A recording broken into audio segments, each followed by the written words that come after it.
A massa de um determinado tipo de fruto, tá vendo? Tá falando de massa, de peso, de novo.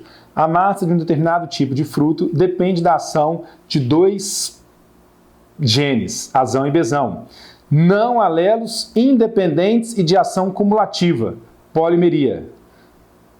Já deu indício que isso aí é herança quantitativa. Você tem que sacar as palavras que são ditas no enunciado para que você enxergue que a questão é sobre herança quantitativa. Aqui tá fácil. Nós estamos estudando isso, mas lá no vestibular. Então fique atento aos pontos em que vai te sinalizar que você está diante de uma questão de herança quantitativa. A massa de um determinado tipo de fruto depende da ação de dois genes azão e bezão, não alelos, independentes e de ação cumulativa. Esses genes contribuem com valores idênticos para o acréscimo de massa. Os alelos azinho e bezinho não contribuem para acréscimo de massa. O fruto de uma planta de genótipo azão, azão, bezão, bezão tem 40 gramas de massa, enquanto o de uma planta de genótipo azinho, azinho, bezinho, bezinho tem 20 gramas de massa. Então eu tenho aqui, ó, o indivíduo que é azinho, azinho, bezinho, bezinho, vai ter 20 gramas de massa. Esse aqui é 0 genes aditivos, né? Tem com 1 gene aditivo, tem com 2 genes aditivos, tem com 3 genes aditivos e tem com 4, que é o indivíduo azão, azão, bezão, bezão, que vai ter quanto? 40, né? 40 gramas de massa. Bom, foi isso que eu vi aqui na questão, né?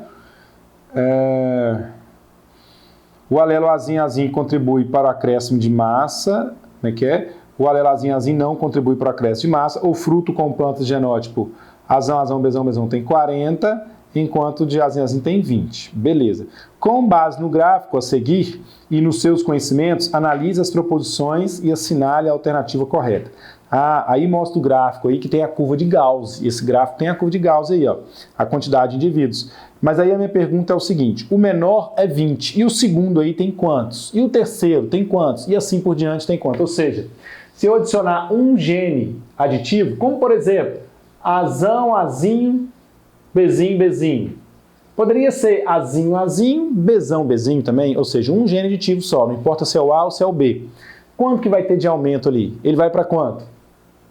Ele vai para, como que eu descubro isso aí? Eu sei que 40 menos 20, que é o fenótipo extremo máximo, menos o fenótipo extremo mínimo, dividido pelo número de genes aditivos, que são no máximo quanto? 4. Lembra da formulazinha? Então o que eu tenho? 40 menos 20 é 20. 20 dividido por 4 é igual a 5, ou seja, cada gene aditivo vai contribuir com 5 gramas.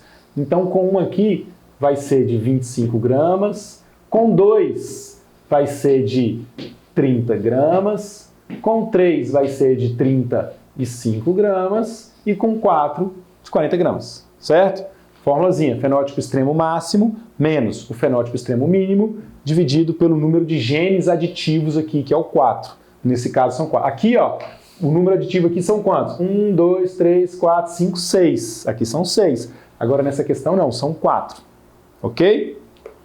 Aí vem as perguntas. Primeira, o cruzamento entre plantas duplo heterozigotas, azão, azinho, bezão, bezinho, resultará plantas com todos os fenótipos possíveis, sendo que a proporção de indivíduos produtores de frutos com 20 gramas será de 1 sobre 16 avos. Certo, o 20 gramas aqui, ó, é o menor. Lembra como que é o gráfico da proporção fenotípica entre indivíduos heterozigotos na herança quantitativa? Ele é assim, ó. É uma curva de Gauss. E como que a gente descobre ele? Triângulo de Pascal. Triângulo de Pascal que é feito como? Ó, um nas extremidades. 1 na extremidade, 1 mais 1, 2. 1 na extremidade, 1 mais 2, 3. 1 na extremidade, 1 mais 3, 4. Qual que é a linha aqui? Ó? Linha 0, linha 1, linha 2, linha 3. Deixa eu apagar esse gráfico aqui. Linha 3 e linha 4. Opa, aqui é o 4. Por que linha 4? Porque a linha representa o número de genes adicionais. Agora eu vou completar, né? Vou completar o quadro por nele. Ó, aqui 1 na extremidade, 2 mais 1, 3, 1 na extremidade. 3 mais 3, 6, 3 mais 1, 4 e 1 na extremidade. A proporção fenotípica, eu estou escrevendo meio torto aqui porque eu estou escrevendo de lado assim. A proporção fenotípica do cruzamento entre indivíduos heterozigoto, que seria, por exemplo, assim, ó, azão, azim, bezão, bezim, que é de 30 gramas, cruzamento entre dois indivíduos duplo heterozigoto, eu vou ter a proporção de um indivíduo, num total de 16, que vai ter 20 gramas. 4 indivíduos, no total de 16, que vai ter 25 gramas. 6 indivíduos, no total de 16, que vai ter 30 gramas.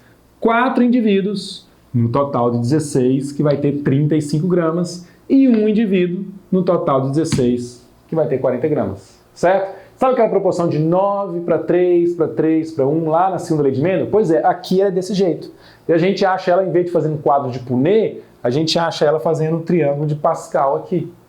Certo? E aí quando a questão afirma que será de 1 sobre 16 avos os indivíduos com 20 gramas, está certa a afirmativa.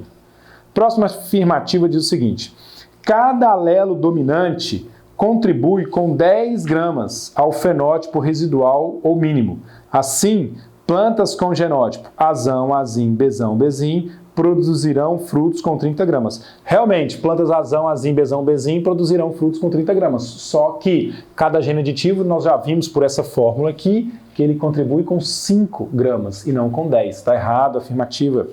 A terceira afirmativa diz que cada alelo dominante contribui com 5 gramas ao fenótipo residual ou mínimo. Certo.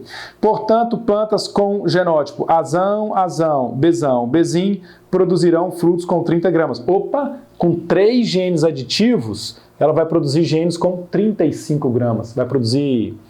O que é isso aqui mesmo? Fruto com 35 gramas, ok? Vai produzir frutos com 35 gramas. Tá falso. Portanto, a resposta é a letra A. Somente um é correto. Beleza?